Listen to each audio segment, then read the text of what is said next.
Usually when we think of melody, we think of a chord and a melody that goes along with it.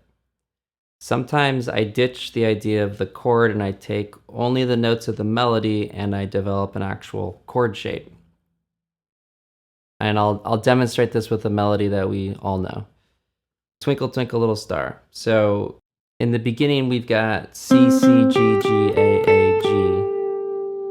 And I'll take that much and I'll force it into a chord shape.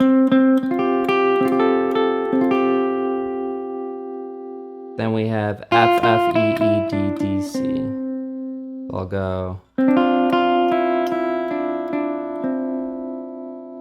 Then we get G, G, F, F, E, E, D. So I'll go.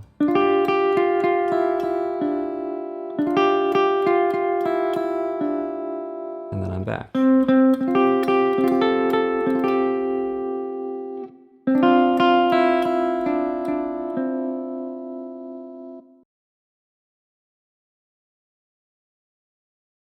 Sometimes I think about each string as if they're a separate musician, so maybe I'm thinking of 5 or 6 different parts.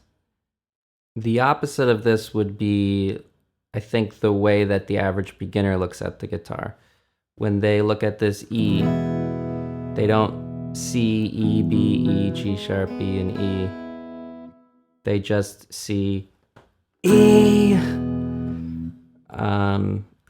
G, D, and they don't like understand that the third is here, the root is here, but also here, and the fifth is here, and how we could approach that from so many different ways, and that each one of those notes has a different meaning. There's a part in this piece where I think it's visually pretty easy to see me thinking about someone's individual part.